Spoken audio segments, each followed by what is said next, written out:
Hallelujah. Amen. Okay, this time we'll start about the rest.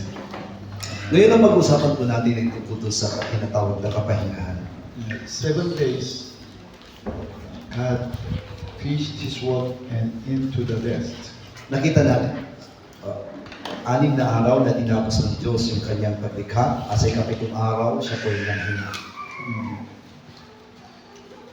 You see, 2 Corinthians chapter 4:6. Ikalawang Korinto 4:6. Yaman ang Diyos ang nagsabi, magniningning ang ilaw sa kadiliman na siyang nagningning sa aming mga puso upang magbigay ng liwanag ng pagkakilala sa kalwalhatian ng Diyos sa mukha ni Jesucristo. Now Paul said about first day, but first day God said, let there be light.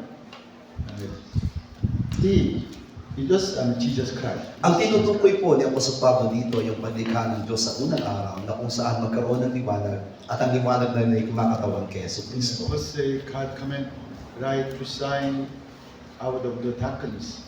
But that night, there is glory of God in face of Jesus Christ. Na magdingning yung ilaw na yon mula sa kadiliman at yung kalwalhatian na yon ay magliliwanag at ang kalwalhatian na yon ay kumakatawan kay Kristo na siyang kalwalhatian ng Diyos. That's why also we have to understand about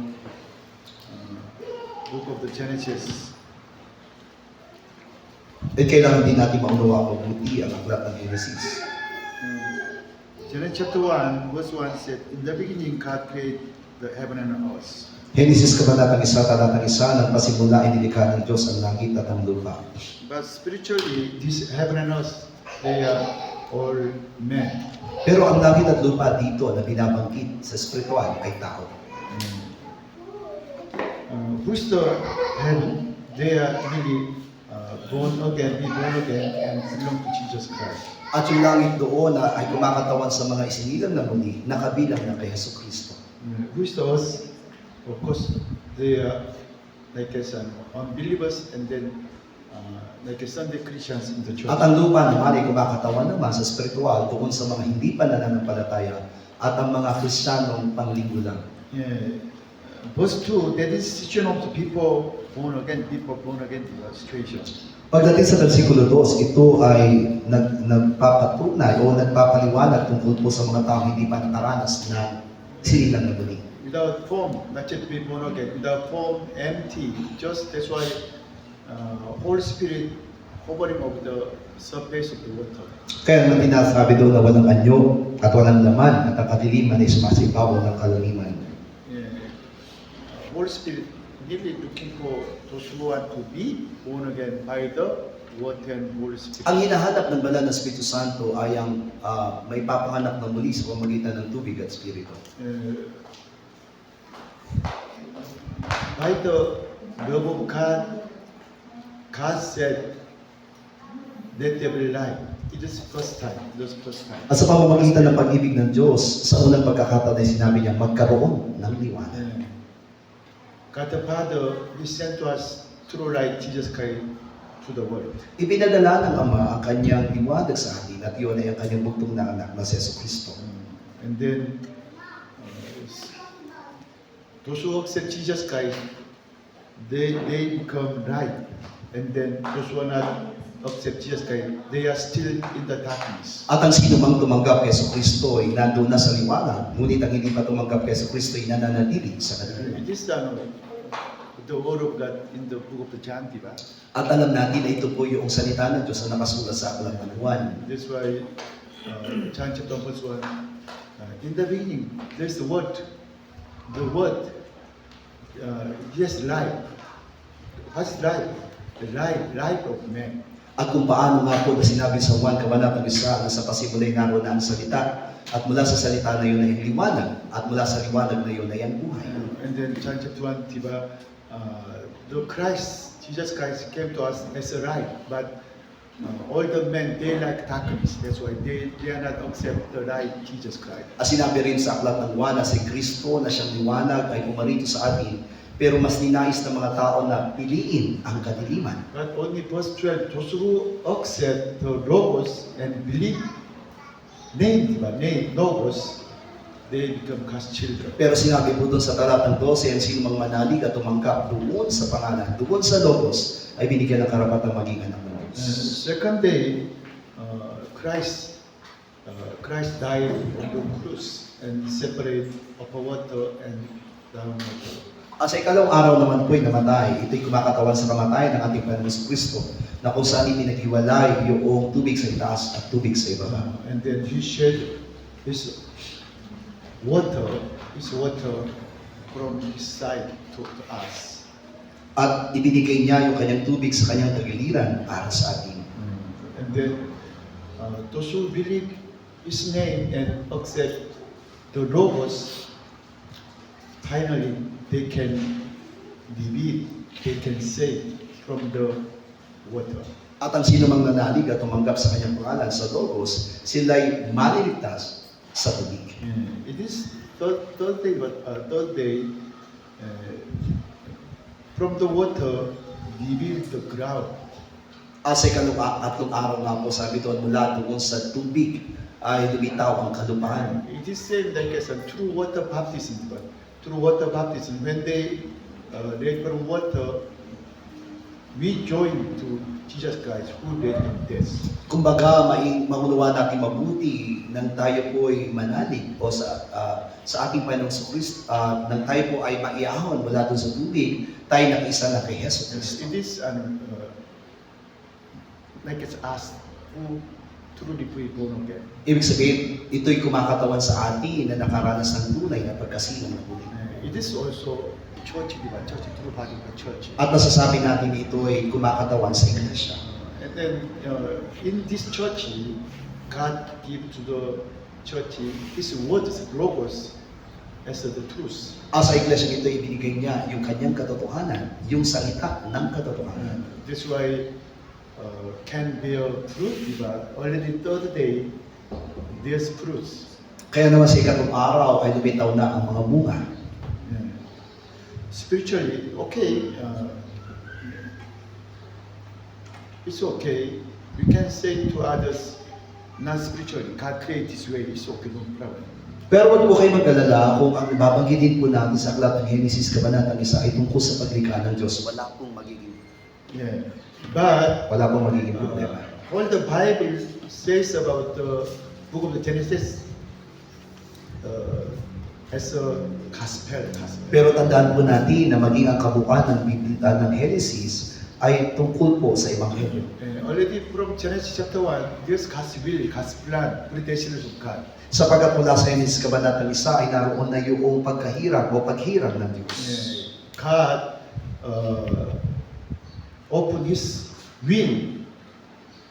How I will save and then make my sons and church and get them into the Canaan, the rest. At binuksan ng Diyos yung tinatawag na kanyang kalooban na kung paano sila'y aking magiging anak at kung paano sila'y aking magiging bayan na papasok sa Kanaan. Matthew chapter 13, the seed, that is word of God. At pagdating sa Mateo Kabanatang 13, na yung binhi ay kumakatawan sa salita ng Diyos.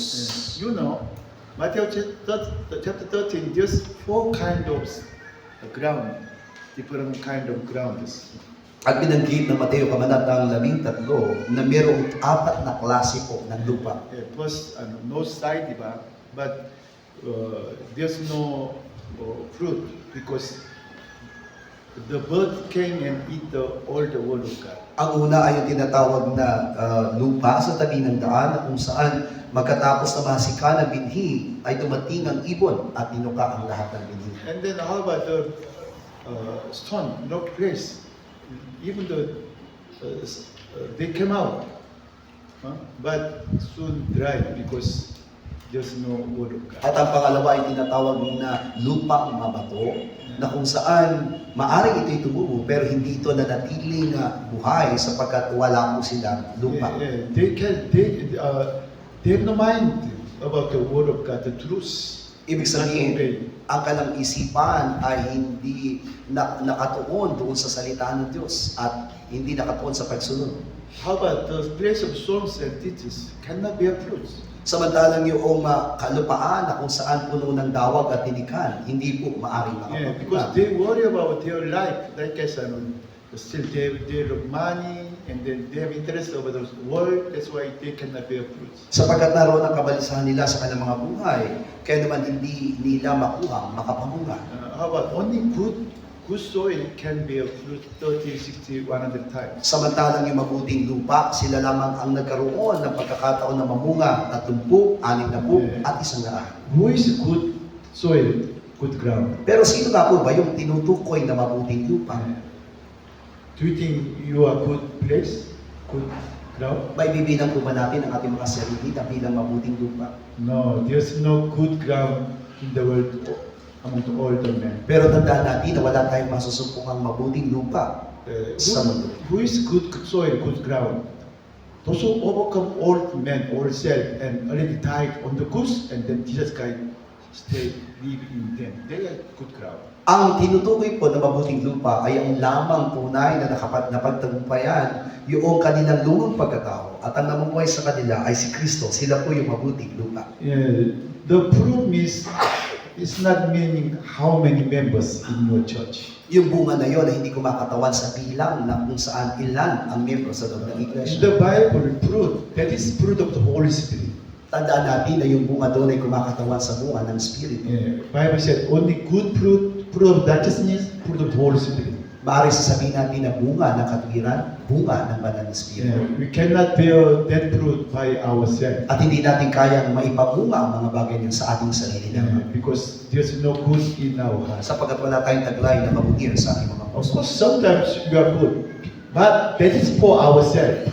Totoo nga po na minsan naman ay tayo nagiging mabuti, pero yan ay para sa kapakanan ng ating mga sarili. Like as my mother, now she's already 90 years old. Katulad ng aking ina, siya po ang ngayon ay 90 anyos na. Yeah, but all the time she want to helping others. At lagi po siyang nagnanais na tumulong sa iba. Even though very old, but there's something, somebody come to church, house, give all. Sa kabila po ng kanyang katandaan, na kapag ka mayroong dumadalaw sa kanyang bahay, handa po siyang tumulong sa kanya. You know why? Because for herself, that is for set picture of herself. Pero ito po ay ginagawa niya para sa kapakanan ng kanyang sarili. It is all righteousness. Sapagkat ito'y sarili niyang kapakanan, sarili niyang katwiran. It's not like as a characteristic of Jesus At Christ. masasabi natin hindi ito ang katangian ni Yesu Kristo. Many person like that, they want to helping others, but for themselves. At iyan po ang maraming karanasan ng maraming mga tao na sila'y tumutulong sa iba para po sa kanilang sariling And kapakanan. then after they help others, they satisfy their mind, diba? Oh, I am good man because I help others. Kaya naman matapos silang tumulong sa iba, nasasabi nila sa kanilang sarili, mabuti talaga akong tao kasi tumutulong ako sa kanila. It is evil fruit.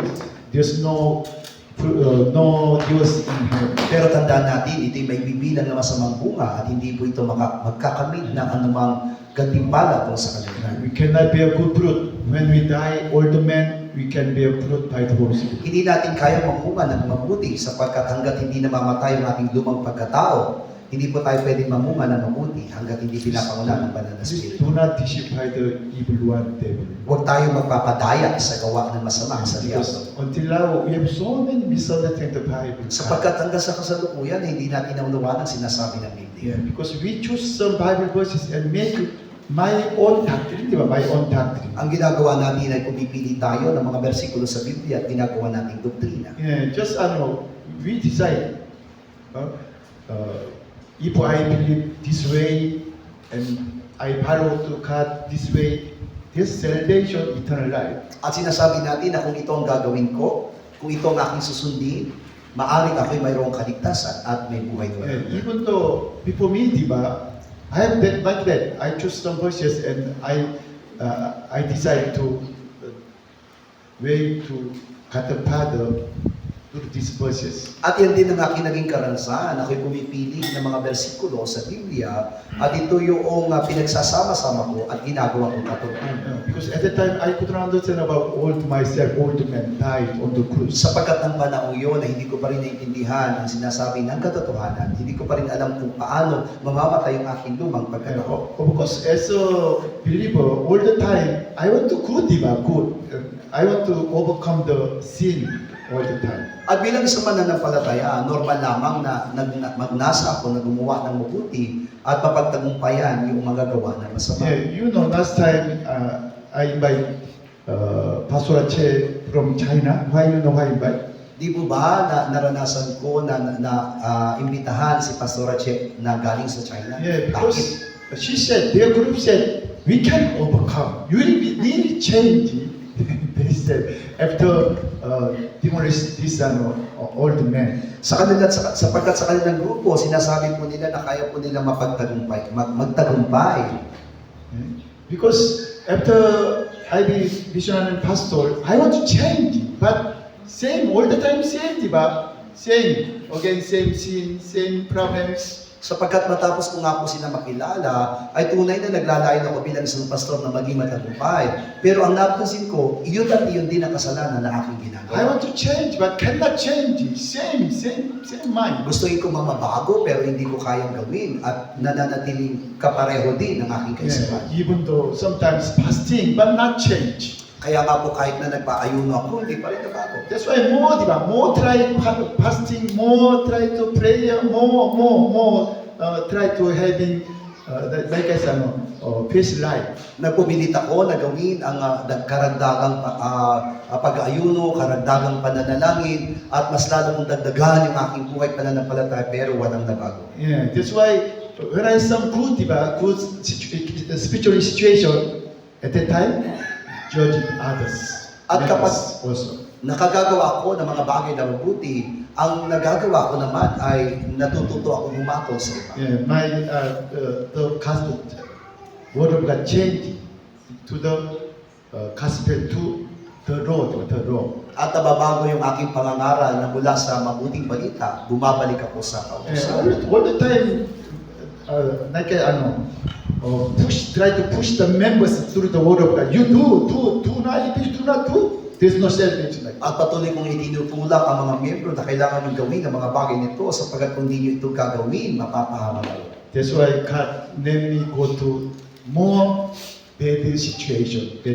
Kaya po, pinaranas sa akin ng Panginoon ng isang napakapangit na sitwasyon. Yeah, that's why I joined to Pastoral Che and then attend seminar and try to overcome so much, di ba? Na sa aking pagsama kina Pastor Che, ang tanging layunin ko lamang talaga ay gusto kong magtagumpay. That's why Pastor Mine said, di ba? Some pastors, they blood from the inside. Because so much prayer, shouting. At nakiyento nga ni Pastor Manny na kung saan marami mga pastor ang nagsisuka ng mga dugo dahil talagang ang dami at ang haba ng kanilang pananalangin. Yeah, because Pastor Che said, that is sign of the overcome the evil one. Sapagkat yun ang binigay ni Pastor Che na katunayan na ikaw ay nagtagumpay sa iyong lumang Yeah, pagkatao. but thanks God, because when I stay in Korea, God give me some more very strong bad condition. Pero salamat sa Diyos sapagkat sa pamamagitan po ng aking pagparoon at pananatili sa Korea, binigyan niya ako ng isang pinakapangit na karanasan. Yeah, during pandemic, diba? That's why I cannot attend worship service. No prayer, no morning prayer, no worship service. It's already separate from God. Yun po yung panahon ng pandemic na kung saan naranasan ko na walang panalangin, walang pananambahan. Wala na. At that time, I saw how much I am bad Christian. At doon ko nakita kung gaano kasama ako bilang isang We mananampalataya. are all same. If we are staying same situation, we are all same. At alam ko na ganun din ang bawat sa po sa atin kung mananatili tayo sa ganung klase ng kalagayan, pare-pareho ang ating magiging panukala. That time, I can see how much I am evil. I am very bad Christian. Nakita ko kung gaano ako kasama at kung gaano ako kawalan na isang mabuti sa bilang mananampalataya.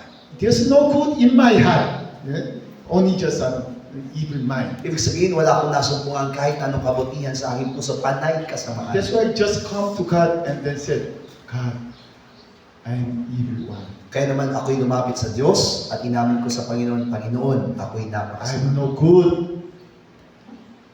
Even though I cannot keep my promise to you. Wala akong taglay na kabutihan. Hindi ko kayang tuparin ang lahat ng mga pangako ko sa iyo. Because all the time, I want to change. I want to change. That's why in my heart, if I decide something, oh, from now, from tomorrow, I'll do something. But after 3 days already, change, di ba? Totoo naman na marami akong nais gawin para sa Panginoon. At sinasabi ko sa Panginoon, Panginoon, ito ang aking gagawin. Nagagawa ko naman, pero pagkatapos ng 3 araw, balik sa dati. Yeah, I cannot keep my promise to God. Ibig sabihin, hindi ko mapanatili yung pangako ko sa It is Diyos. all man, di ba? Man, same. At alam ko lahat tayo mga tao. That's why God, Jesus said, but do not swear to God. Only you say to God, yes or no. Kaya sinabi ng Panginoon, huwag kang susumpa sa harapan ng Diyos, sapat ng oo kung oo, hindi kung hindi. We cannot keep promise to God anything. Sapagkat hindi natin kayang tuparin ang ating pangako sa Only Diyos. just when we are good situation, di ba? Like as when I stay Manila, stay in the church, already church. I'm in the church, that's why I join to morning prayer, evening prayer. It's good. Di ba? Good. Maaring nga po na kapag ka maganda yung ating kalalagayan, katulad ng naranasan ko dahil nananatili ako sa iglesia, sa church doon sa Manila, pagka mayroong panalangin sa umaga, panalangin sa gabi, pwede akong sumama. Finally, I saw my evil old man in Korea. Pero nakita ko mabuti kung gaano ang kasamaan ko nung nasa Korea. After I can come back to God. At pagkatapos noon ay nagpumilit akong bumalik sa Diyos. Okay, let's see, Genesis chapter 1. And then, what's the God create sun, moon, stars in heaven? Kasi kapat na araw ay nilikha ng Diyos ang mga bituin, ang mga buwan, ang buwan at ang araw sa kalangitan. Like as God called His disciples, let them be like as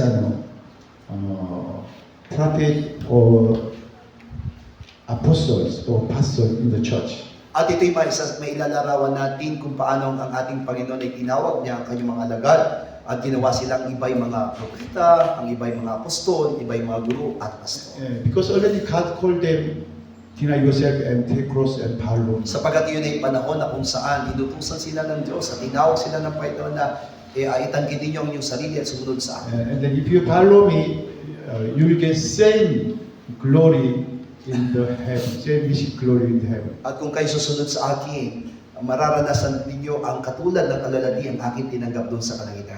And 5 and 6 days, that is the book of the Revelation. At pagdating doon sa Genesis Kabanatang 5 at Kabanatang 6, ito naman po'y nakasulat sa alakkat ng pahayan. Because in the book of the Revelation, God called His Son and sealed on their forehead as God's children. Na kung saan tinawag niya ang kanyang mga anak at nilagyan sila ng tatak doon sa kanilang mga loob. But same time also, they will call their children and then give to them sign.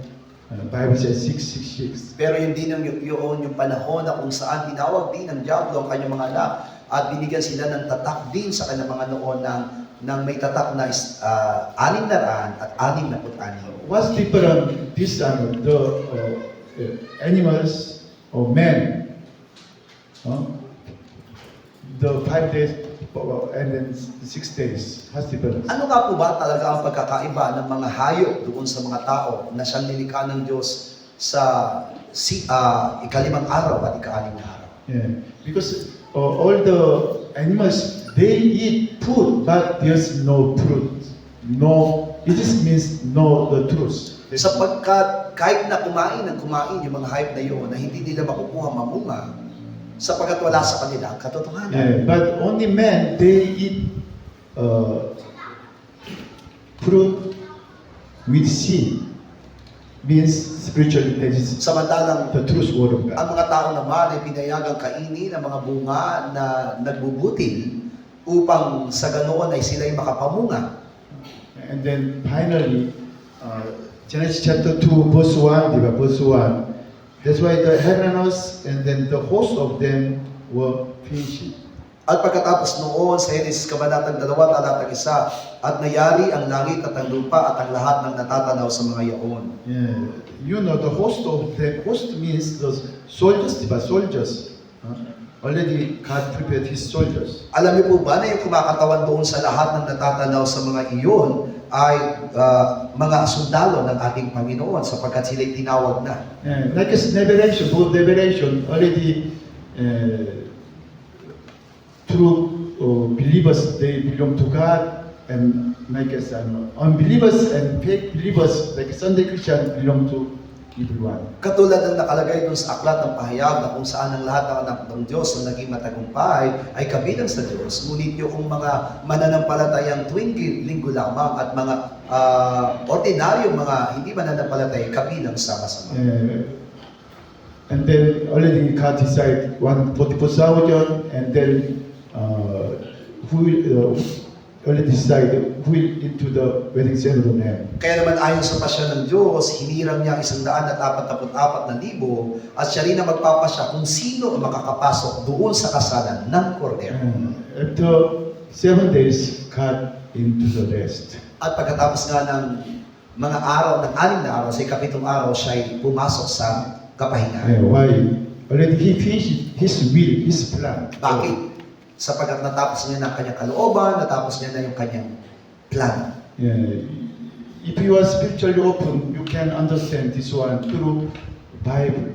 At kung magiging bukas ang ating mga spiritual, maunawaan natin mabuti ang ibig sabihin na ito na nakasulat sa Biblia. Yeah, because all the disciples, especially Apostle Pablo, he understand about Genesis chapter 1. Sapagkat maging ang mga apostol ng ating Panginoon, lalo na po si Apostol Pablo, na unawaan niya mabuti ang tungkol sa paglikha ng Diyos. Okay, this side, that's why let's study about the rest. Kaya naman sa oras na ito, pag-aaralan natin ang tungkol sa tinatawag na kapahingahan. Yeah.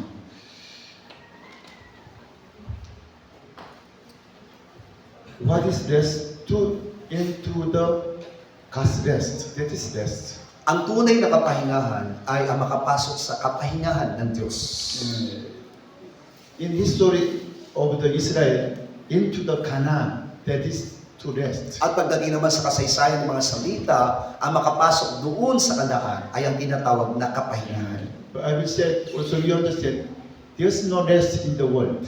At binabanggit din ng Biblia na wala naman talagang kapahingahan sa sanlibutan. Yeah. But if we make true body of the church, there's also rest. Pero kung magagawa natin ang tunay na katawan ni Kristo ang iglesia, magkakaroon ng kapahingahan. Yeah. Please remind, without overcome the old man, there's no rest in our life. Paalala lamang po na kung hindi natin mapagtatagumpayan ang ating mga lumang pagkatao, wala tayong mararanasang kapahingahan. Also, without overcome the old man, we cannot into the Canaan, the God's kingdom. At maliban po na mapagtagumpayan natin ang ating lumang pagkatao, hindi tayo makapasok sa Kanaan o sa kaharian ng Diyos. Yes. Let's see Hebrew chapter 3. Yeah, because Hebrew chapter 3 and 4 explain about into the rest. Ngayon po ay umpisahan po natin siya sa atin ng Hebreo Kabanatang 3 sapagkat sa pamagitan ng Hebreo Kabanatang 3 at 4, ito po ay nagpapaliwanag tungkol sa pagpasok sa kapahingahan. Yeah, because this to into the rest is not doctrine. It's near our physical life, the spiritual life. Ang tunay na makapasok sa kapahingahan ng Panginoon ay hindi lamang isang doktrina sapagkat ito yung tunay na talagang nilalay ng Diyos nang bawat sa ating makapasok sa kanyang kapahingahan. Where's hell? What place is hell? There's no rest eternally.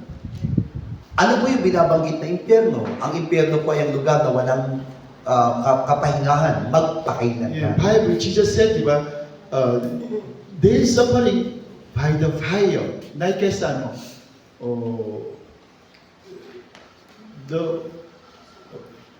fly, fried chicken, fried chicken, in the place of the fried chicken, you try to put some water.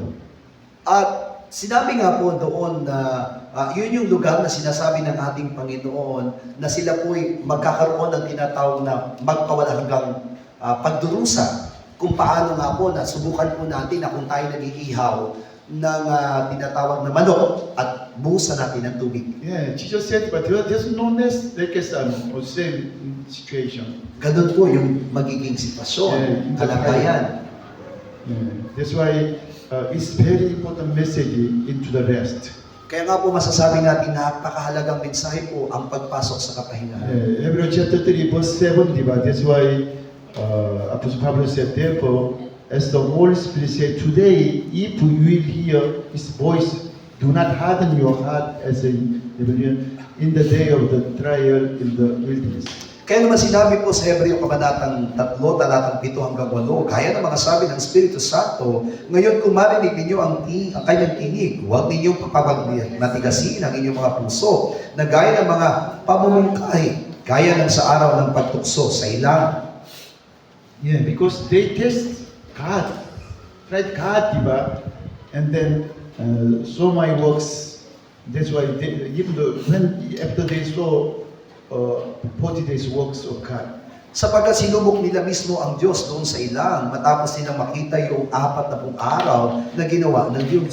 Yeah, that's why verse 10, diba? That's why they always go astray in their heart because they have not known my ways. Yan ang dahilan kung bakit nanatili ang lahi ito sa pagdurusa, sapagkat hindi nila naunawa ang mabuti ang aking pamamaraan. Yeah, because God told Israel from Egypt, why?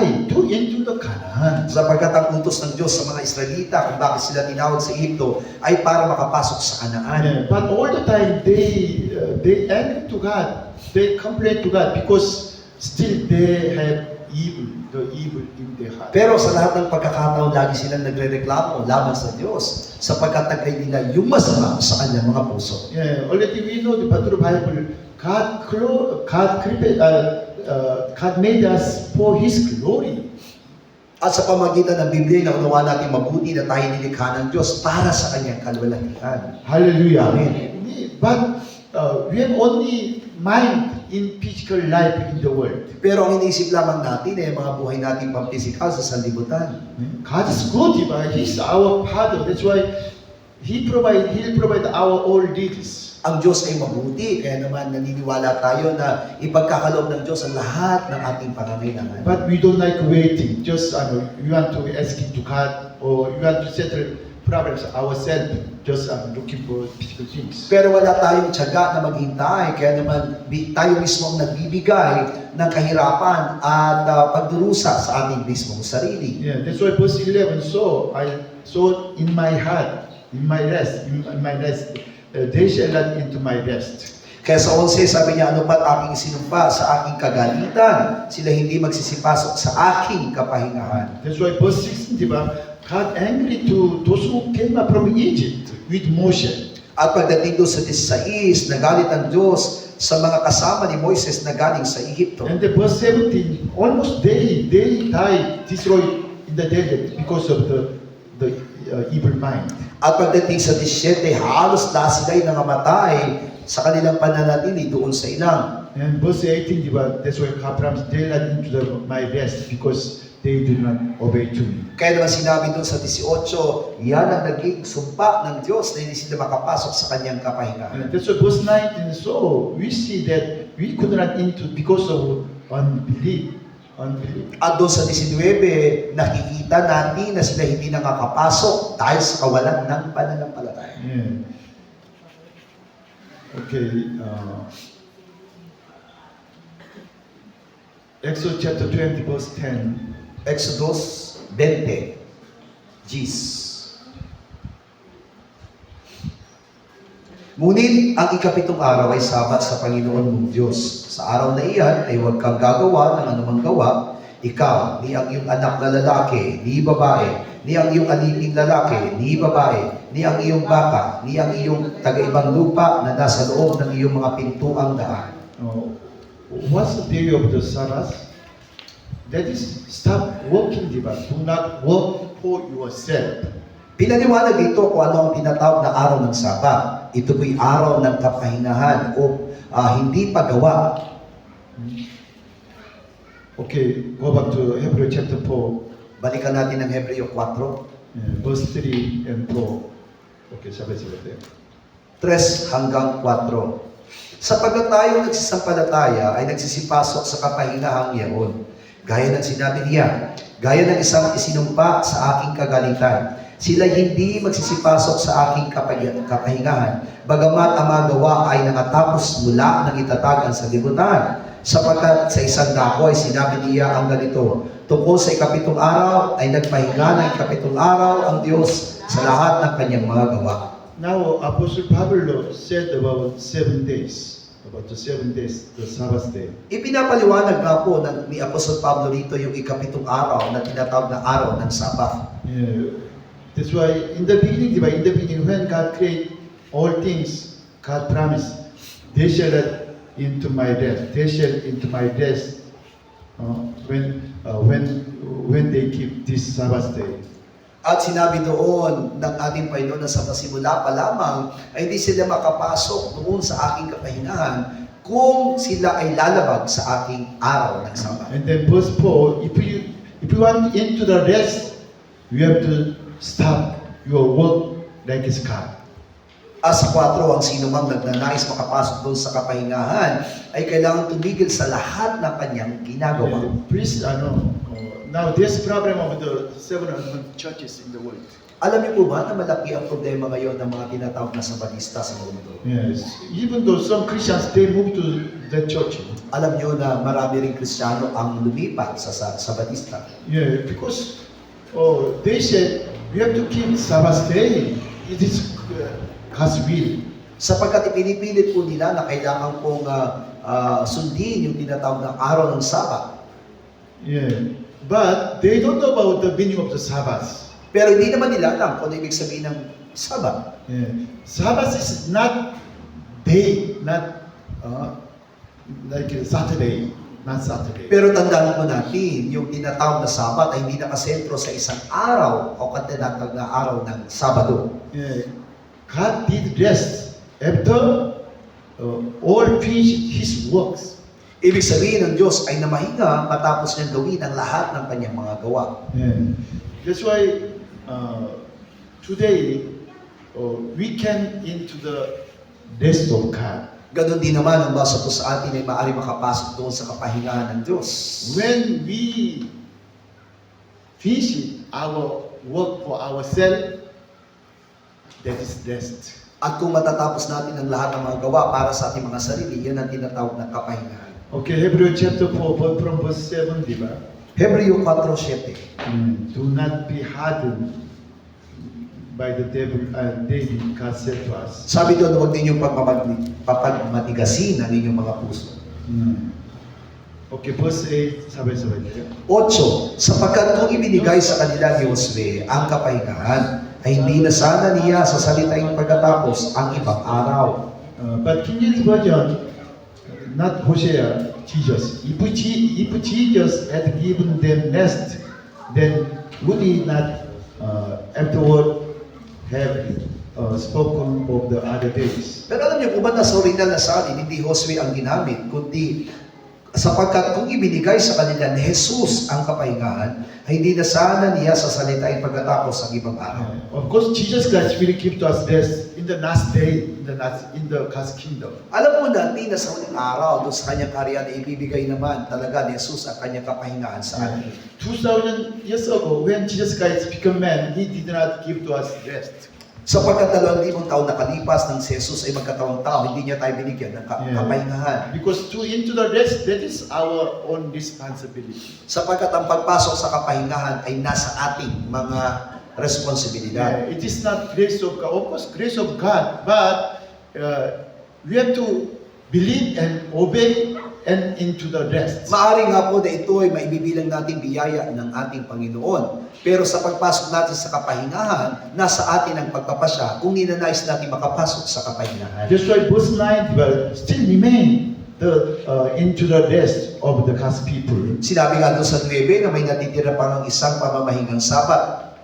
Yeah, verse 10. G, sabay-sabay, sapagkat ang pumasok sa kanyang kapahingahan ay nagpahinga naman sa kanyang mga gawa, gaya ng Diyos na kanyang mga gawa. ginagawa. This is true meaning of the day of the Sabbath, the rest. Ibig sabihin, ito po ang ibig sabihin ng araw ng Sabat, o yung araw ng kapahingahan.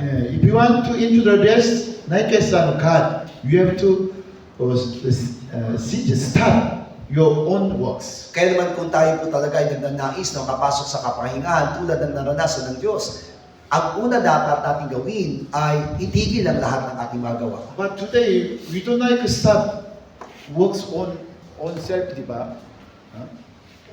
Pero ang problema sa kasalukuyan, ayaw nating itigil yung ating mga sariling gawa. Yeah, even the pastors, di ba? Pastors, we don't know. We are not understand about the meaning of the rest. That's why even though we serve to God, but there's no rest. At dahil nga po, ang mga pastor ay hindi naunawaan ang tungkol sa araw ng kapahingahan at hindi nila alam kung ano yung tinatawag na kapahingahan, marami sa kanila hindi nakapasok sa kapahingahan. Yeah, because they are not understand about meaning of the rest, and then even though they are pastor, but they cannot into the rest because they are work for themselves, for family. At dahil nga po hindi nila alam ang ibig sabihin ng kapahingahan, iyan ang dahilan kung bakit hindi rin sila makapasok sa kapahingahan sapagkat hindi sila tumitigil sa paggawa para sa kanilang sarili, para sa kanilang pamilya. For example, Old Testament times, there's Leviticus, Levit tribes. Di po ba sa lumang tipan na meron tinatawag ng mga Levita? Yeah, Leviticus, they have no own property, no job, no own works. Ang mga Levita ay walang sariling pag-aari o lupain at wala silang gawain. And then they could give by the tithes of the other tribes. At sila'y nabubuhay sa pamamagitan ng ikapu na ibinibigay ng mga tribo. Yeah, today also say if you are pastor, only just we have to looking for only God, because God the Father will provide all our needs. Ganon din ang mga pastor na sa kasalukuyan, kung tayo tunay na naglingkod sa Diyos, kailangan nang hanapin lamang natin ay ang tunay na kalooban ng Diyos. Kung ninanais po natin na patuloy tayong makapasok sa kapahingahan. But it is very hard because you are just a man, diba? If we have there's no money, we operate not happy. Pero dahil tayo tao lamang, ito'y lubos na nagiging mahirap sa atin sapagkat kapag napapansin natin na wala na tayong salapi na ating kung kailangan, ay nagkakaroon na tayo ng pangamba. But when we overcome our old man and Jesus has given us, there's rest, true rest. Pero kung tunay natin mapagtatagumpayan yung ating lumang pagkatao, doon pa lamang natin mararanasan yung tinatawag na walang hanggang kapahingahan. Even though no money, you are not afraid of our life. Kaya kahit na wala tayong pera, hindi tayo matatakot sa ating buhay. Hallelujah. Amen. That's why, okay, someone, let's check about what is true rest. Sulitan po natin kung ano yung tinatawag na tunay na kapahingahan. Isaiah chapter 62, Isaiah 62. from verse 1 to 7, that is true rest of God. Uno hanggang 7, pinapaliwanag po yung tunay na kapahingahan ng Diyos. Yeah, because Revelation chapter 21, in the last day, New Jerusalem will coming down from heaven. Pahayag 21 na sinabi doon ng bagong Jerusalem ay bababa mula sa kalangitan. It is the restoration of the Garden of Eden.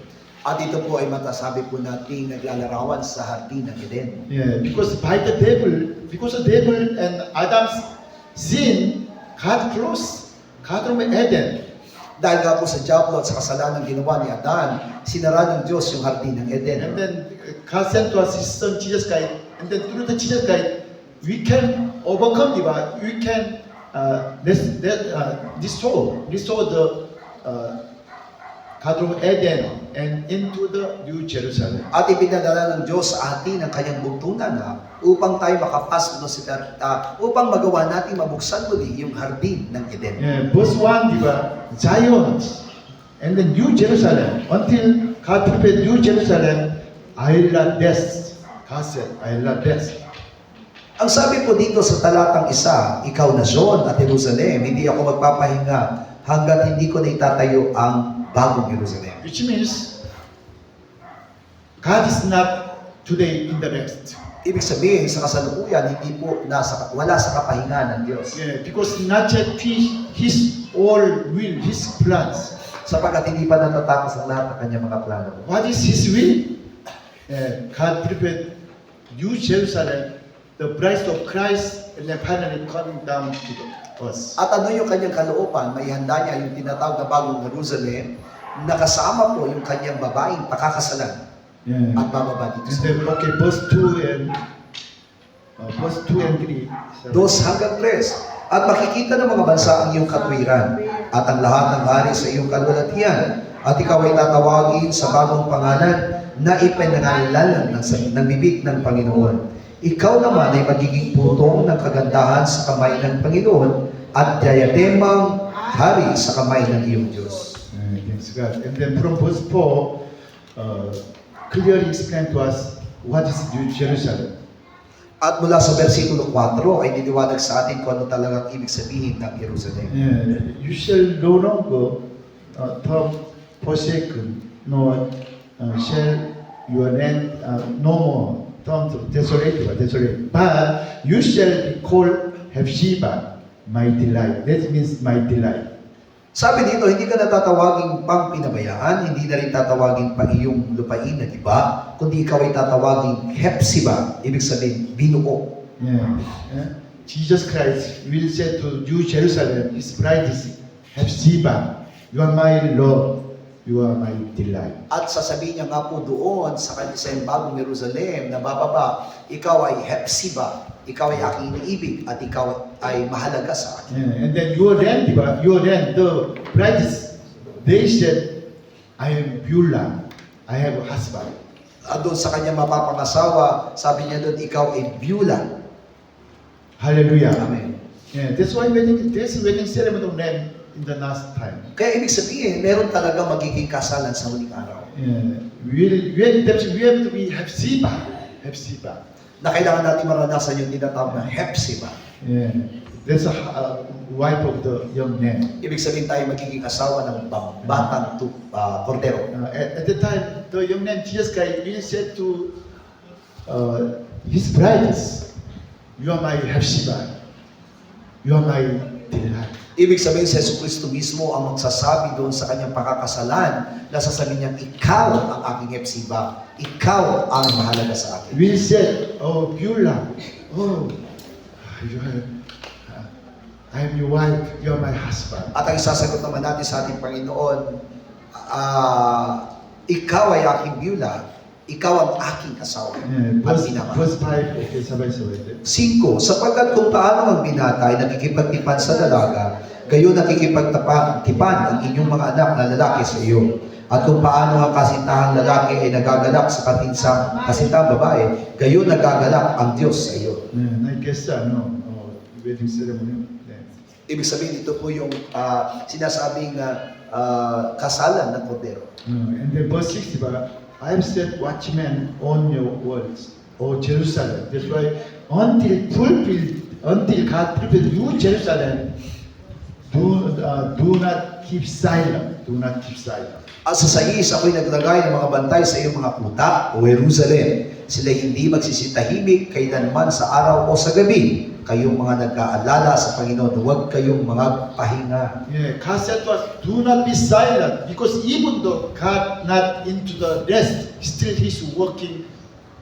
for the New Jerusalem. Ibig sabihin, huwag tayo manahimik sapagkat maging ang Diyos ay hindi ngayon nakakaranas ng kapahingahan hanggat hindi natatapos ang bagong Jerusalem. Yeah, verse 7.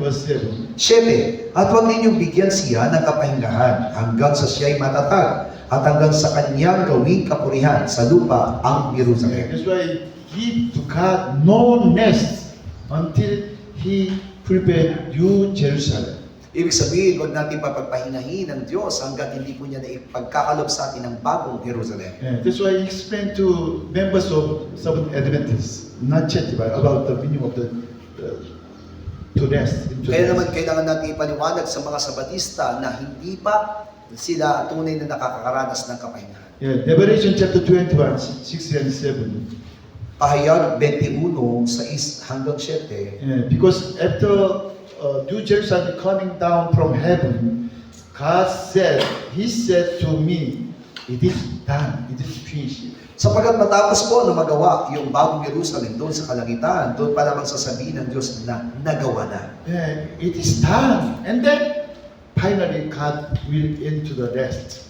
At doon pa lamang niya babanggitin yung salitang nagawa na at doon pa lamang siya makapasok sa tunay na kapahingahan. At that time also will into the rest. At kasama tayo makapasok doon sa kapahingahan. There is no rest in the Seventh Adventist churches. Kaya po maliwanag na wala pa rin kapahingahan sa mga Sabatista. They don't know meaning of the into the rest of a Sabbath day. Only just they keep the law, Old Testament the law. Sapagat hindi pa rin nila naunawang mabuti kung ano ba talagang ibig sabihin ng pagpasok sa kapahingahan, ang tanging ginagawa lamang nila ay sinusunod ko anong sinasabi ng kautusan. You said to them, in the last day, God will say, it is done, it is done. When God prepared New Jerusalem, God will say. Kaya pwede natin sabihin sa kanila na sa huling araw lamang masasabi ng Diyos na nagawa na kapag ka natapos niyang ganapin yung bagong And then Jerusalem. verse 7, diba? He who overcomes shall inherit all things. I'll be his God, and he shall be my son. At doon sa 7, ang magtatagumpay ay magmamana ng bagay nito at ako'y magiging Diyos niya at siya'y magiging anak ko. Yeah, thanks God, because it is God's will.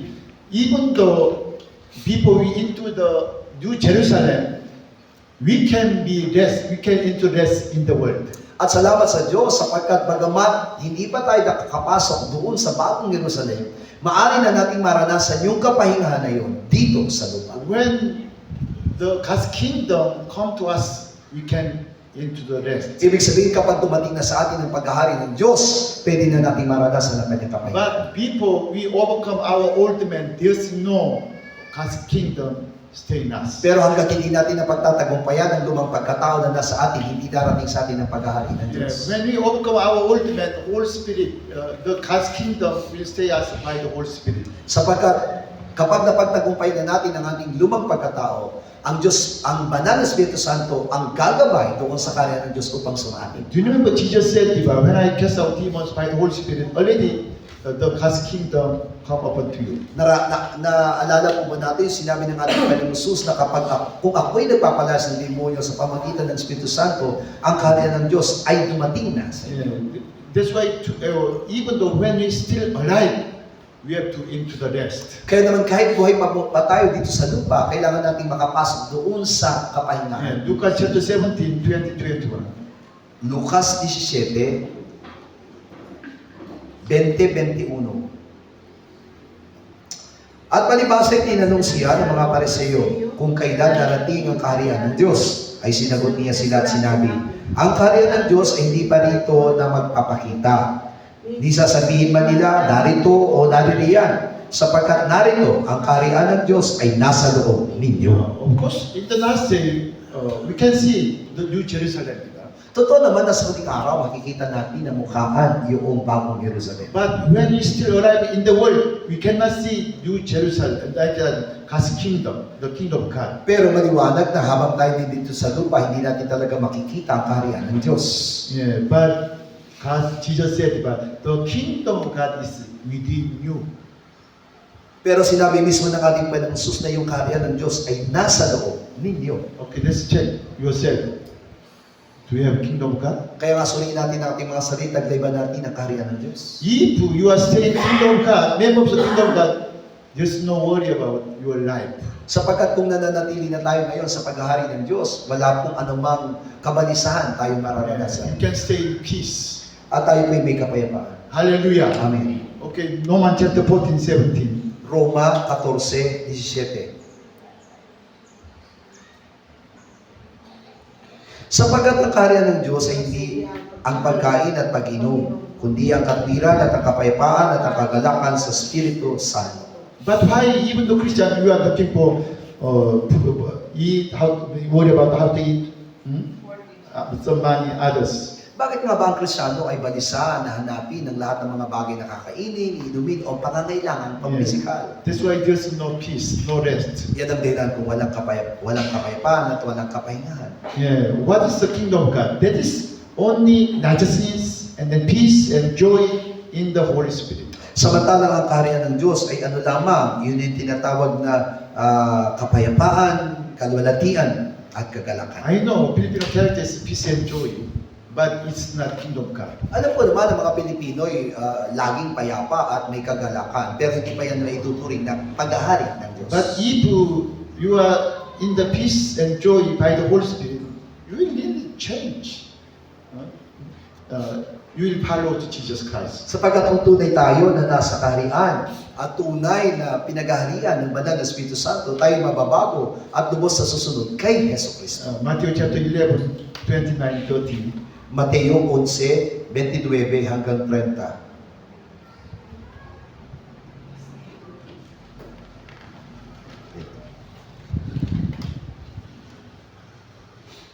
At nang sila'y magsialis sa Jericho ay sumunod sa kanyang lubang maraming tao. At narito ang dalawang 11, 29, 29, 30. Mateo 11, 29 hanggang 30.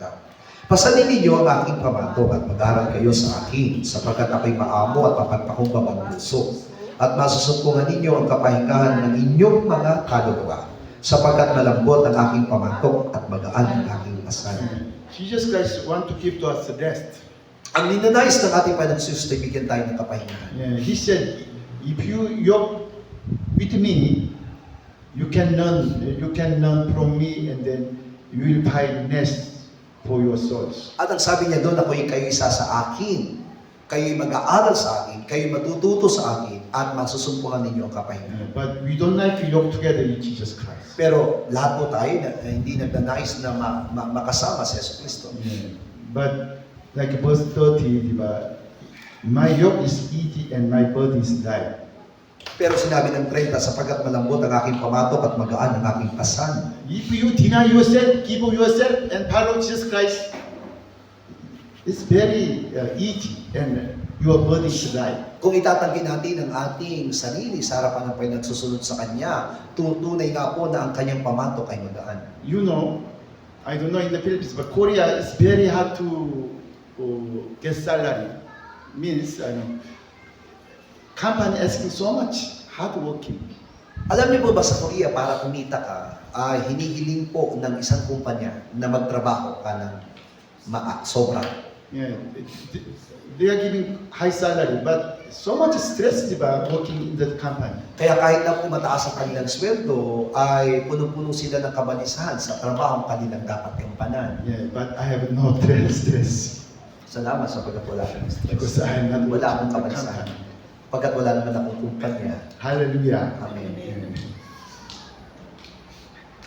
Yeah. 2 Timothy chapter 2, Ikalawang Timoteo 2, 3 and 4.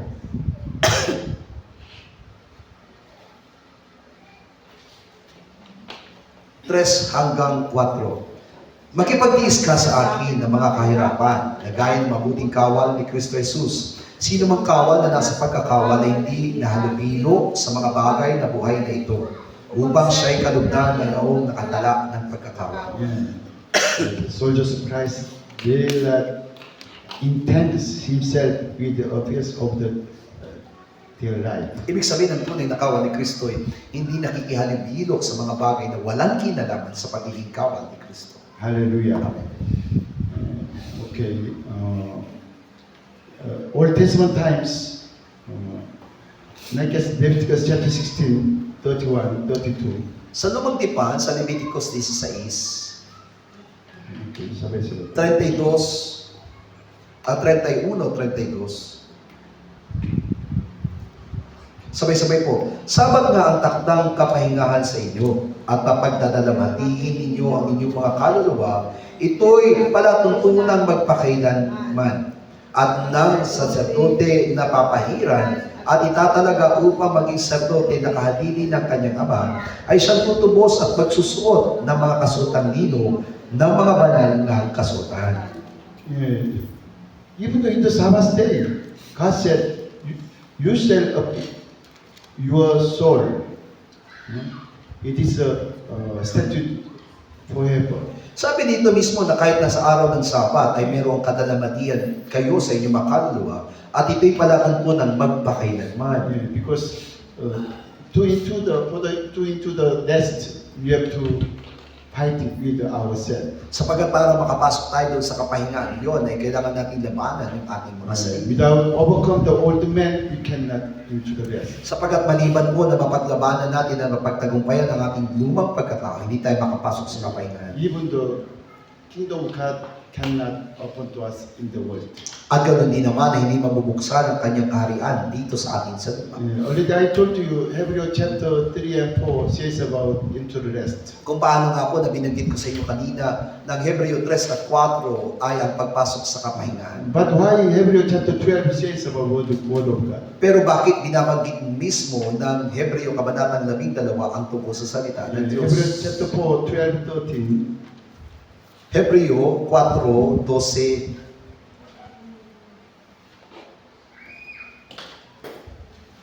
hanggang 13, sapagkat ang salita ng Diyos ay buhay at mabisa at matalas kaysa alinmang tabak na may dalawang talim at bumabaon hanggang sa paghihiwalay ng kaluluwa at espiritu ng mga kasukasuan at ng utak at madaling kumilala ng mga pag-iisip at mga haka ng puso. At walang anumang nilalang na hindi nahayag sa kanilang paningin. Ngunit ang lahat ng mga bagay ay hubad at hayag sa harapan ng mga mata niyaong ating pagsusulitan. The word of God, Logos living and powerful, sharper than any two-edged sword. Sabi ito, ang salita ng Diyos, ang Logos ay buhay, mabisa at matalas kaysa alinmang tabak. And then piercing even to the division, soul and spirit. At bumabaon hanggang sa paghihiwalay ng kaluluwa at espiritu. Over even the joint and marrow. At maging ng kasukasuan at ng utak. This is spiritual meaning is the word of God want to destroy our old man. Ibig sabihin lamang po nito na ninais po talaga na mawasak ang ating mga lumang pagkatao. Hallelujah. Amen. That is if we have no pass this way, we cannot overcome our old man. Ibig sabihin, maliban natin na pagdaanan ng ganitong klase ng karanasan, hindi natin mapagtatagumpayan ang ating lumang And then pagkatao. verse 13, God want to make us naked, means want to reveal our sin by the Logos. Kaya naman sinabi doon sa versikulo 13 na kailangan tayo maging hubad. Ibig sabihin, kailangan ihayag natin ang ating makasalanan sa pamamagitan ng Logos. That's why when we saw our sin become naked man, we are happy. We have to happy. Kaya naman kung nahayag yung ating kasalanan na tayo nagiging hubad, dapat na maging masaya tayo. Yeah, because when we fighting our old man, we can see that this verse fulfill us. Sapagkat sa pamamagitan po ng ating pagkikipaglaban sa ating lumang pagkatao, makikita natin ang ganitong karanasan. But I don't know, not just our member, how many members they understand this teaching. At hindi ko rin alam kung ilan sa mga miyembro sa Las Piñas na nakakaunawa ng sa ganitong klaseng Yeah, katuruan. because already over 1 year I am teaching to you about the old man, overcome the old man. Sapagkat mahigit sa taon na tinuturo yung mapagtagumpayan ng lumang pagkatao. Yeah, but you can check if you understand this Hebrew chapter 4 verse 12, 13, this fulfill in your life. Thanks God, you are already fighting with the old man. At maunawa natin mabuti na kung nararanasan na po natin ang binabagit ng Hebreo Kabanatang 4, talatang 12 at 13, ibig sabihin na pagtagumpayan mo na yung lumang pagkatao. We also say, when I see my sin, by the Holy Spirit, I'm happy because I know it is old man. Ganon din naman ako na kapag nakita ko yung aking kasalanan sa tulong ng banal na Espiritu Santo, ako'y nagagalak sapagkat nakita ko yung ating lumang Yeah, pagkatao. because God wants to reveal my old man and then let me come to the cross. Sapagkat inihayag ng Diyos ang aking lumang pagkatao upang ako'y makalapit sa krus. 2 Corinthians chapter 10, Ikalawang Korinto 10, 3 to 6. 3 hanggang And 6. this is fighting with our old man. At ito yung pagkikipaglaban natin sa ating lumang pagkatao. Sapagkat bagaman kami ay nagsisilakan sa laman, ay hindi kami nangkikipagbakang ayon sa laman. Sapagkat ang mga sandata ng aming pagkikilaban ay hindi ukol sa laman, kundi sa harapan ng Diyos ay may kapangyarihang gumiba ng mga kuta, na siyang gumigiba ng mga maling haka at bawat bagay na matayo na nagmamataas laban sa karunungan ng Diyos at bumibihag sa lahat ng mga pag-iisip sa pagtalima kay Kristo.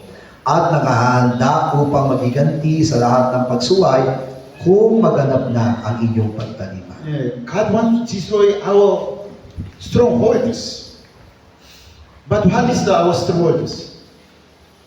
That is our old man. Hinahangad ng Panginoong Diyos na masira na po anumang puta na may taglay ang ating mga puso at yung puta na yun ay kumakatawan sa ating lumang pagkatao. Yeah, because when stronger arrive our old man, there's argument, because we have all different mind, different knowledge of God, and then every soul is evil. Sapagkat naniniwala tayo na kapag naihahayag yung ating lumang pagkatao, ay naroon yung pakikipagtalo natin laban dito. Ibig sabihin, mas nahayag yung ating lumang pagkatao. That's why I told to our members in Naskians, if you want to overcome the old man, you have to throw all the former knowledge of God, even the Berea teachings. Yan ang dahilan kung bakit sinabi ko sa mga miyembro na kung gusto niya talaga mapagtagumpayan ng lumang pagkatao, kailangan yung itapon ng lahat ng mga katuruan na inyong tinanggap, maging ang Berea. Yeah, we have really go back to the Logos word of God. At kailangan natin bumalik sa loob sa salita ng Diyos. Hallelujah. Yeah, this is fighting with our old man. Ito yung pakikipaglaban natin laban sa ating lumang pagkatao. But our old man is very strong, like a strong horse. Very Pero ang strong horse. problema po, napakatindi ng kalakasan ng ating lumang pagkatao at pilit niya tayong pinangahawakan. Yeah, we cannot destroy this strongholds that our old man. Ibig sabihin, hindi natin kakayanin na talagang mapaglabanan o mapagtagumpayan ng sarili lamang natin ang ating lumang pagkatao. When we really understand about want to understand about old man and destroy, at that time, Holy Spirit will come and destroy our old man. Pero kung gusto natin talagang maunawaan ang tunay na ating lumang pagkatao, mapagtagumpayan ito, doon pa lamang natin mararanasan ang pagkilos ng banal na Espiritu. The Spirit of truth, Holy Spirit, will divide, pierce our strongholds. Ibig sabihin, sa pamagitan ng banal na Espiritu Santo, siya yung maghahati doon sa ating nararamdaman mula sa ating mga kaluluwa. Yeah, Holy Spirit want to destroy our strongholds, our old man by the word of God. Ibig sabihin, ninanasa ng banal na Espiritu Santo na alisin ang lahat ng puta na humahawak sa ating lumang pagkatao Yeah. sa pamagitan ng salita ng Diyos. Yeah, that's why verse 60, but being made to friendship all disobedient when your obedience is fulfilled. At sabi doon, nakahanda upang magiganti sa lahat ng mga pagsuway kung maganap na ang iyong pagtaliman. Yeah, that's why we cannot fully obey to God because of this old man. Hindi tayo lubos na makasunod sa Diyos sapagkat dahil sa ating lumang pagkatao. Do you want into the rest? Kung gusto ba natin talagang makapasok sa kapahingahan, Yeah. We have to stop our own works. itigil natin ang ating sariling gawain. And we have to yoke together with Jesus At Christ. kailangan nating makisama sa pagpasan kay Jesus And Cristo. then let the God's kingdom come upon to us. Hayaan natin ang paghahari ng Diyos ay sumaatin. Hallelujah. Amen. That's why Jesus said, first you seek His kingdom and and then God the Father, Heavenly Father will provide all your needs. Yan ang dahilan kung bakit sinabi ng ating Panginoon Jesus na pag sumakita ninyo, na pagharian kayo ng Diyos at ang kanyang katwiran at lahat ng bagay idaragdag sa inyo. Yeah. And then God's rest is not yet finished. In the last day, when New Jerusalem coming down from heaven, at that time, God said, it is time. It's time. And then God will lead to the rest. Ang kapanhingahan ng Diyos ay hindi pa natatapos ngayon hanggat hindi po nakikita ng Diyos yung kaganapan ng bagong Jerusalem. Doon pa lang niya masasabing nagawa na. Doon pa lang tayo makapasok sa tunay na kapahingahan. At that time, we will into the rest with Jesus Christ. At yun din yung panahon na kung saan tayo papasok sa tunay na kapahingahan kasama ni Yesu Cristo. But if you want to into rest with Jesus Christ, this time, we have to into the rest, yoke together with Jesus Christ and into the rest, the kingdom of God come up, let the kingdom come upon to us. Pero kung gusto natin talaga makapasok sa kapahingahan yun, nakisama tayo doon sa pamatok ng ating Panginoong Kristo upang sa ganun mapaglabanan natin yung ating lumang pagkatao kasama niya. Now, when our old man died and when Jesus Christ leaving us, at that time the God's kingdom by the Holy Spirit come upon to At us. kapag namatay na yung ating lumang pagkatao sa tulong ng ating Panginoong Kristo, doon pa lamang darating sa atin yung kanyang paghahari. If at that time we can stop our own works and then deny ourselves, take cross and follow Jesus Christ. Ibig sabihin, doon pa lamang natin siguro mararanasan yung tumigil sa ating mga sariling gawa at magpasa ng krus at sumunod sa Kanya. Hallelujah. Amen. Okay, let's pray. Tayo po'y To mananalangin into the sa rest. Kristo na tayo makapasok sa kapahingahan ng To Diyos. into the God's kingdom in this time. Na tayo makaranas ng tunay na paghahari ng Diyos maging sa Oh kasalukuyan. my soul, kita mo let's pray. O my soul, overcome na tayo po'y manalangin. O my soul, overcome. O my soul, overcome. O my my soul, overcome. Ama namin Diyos, tunay nga po na kami naglalayo na makapasok sa iyong kapahingahan. Salamat po Diyos, sa pamamagitan po ng nasalita nito na aming ipinaranas mo sa amin at pinaunawa sa amin. Ang ibig sabihin na walang kapahingahan na nilahanap niyo nasa ako sa bawat sa amin. Ama, hayaan mo na nakikita po ako kami mga po ito. Lalo ng pagnanasa, lalo may Diyos, ang puso namin, may nagkado, nagkadayo makapasok sa iyong kapahingahan. Sapagkat ikaw lang ang hangarin namin, ikaw lang ang Diyos, inaangkin, sa ato namin, Diyos, sa amin, tulungan kami magpasabayan, tulungan kami na, kaya na namin mga Panginoon, tulungan makapasok kami sa tunay, nakapahingahan nila ang para sa ating mga kawalihan, pinadalangin tayo ng Diyos, kaya ang tumatay na pinagkakagawa sa sarili, magtutuloy na magiging pagpapay, tapos sa aming pagpapay, sa mga nagulang mga hangarin namin ay ng Diyos, kaya mapananasan namin ang kapahingahan ito, na tunay na ilan mo, para sa aming ay ng Diyos, kung kami ni kami sa kapahingahan, kung kaya kami matigas sa aming mga puso, kung kaya kami matigas sa aming mga ulo, sa pagkakas namin ang kapahingahan ito, na kayo malaman mo Diyos, ay nag-isa kami sa iyo, kung kami patuloy, may God, na makapasok na kasama ko sa malagang kapahingahan, ikaw lamang ang hinahanap namin, sa iyo lamang ang pinagkakatiwa ng lahat ng Diyos. Salamat po Ama sa iyong kapahingahan. Salamat po Diyos sapagkat tinuturuan mo kami. Salamat po Diyos sapagkat nailalaan mo sa amin ang kapahingahan at naroon ang kapayapaan. Hayaan mo Diyos na kapahingahan ito'y maranasan ng baso po sa amin. Sa kabila ng mga kapigatian na aming nararanasan, help us to overcome our own self. This is our prayer in Jesus' mighty name. Amen. Amen. Palapakan po natin ang Diyos. Alas 2 po ang umpisa nating African session.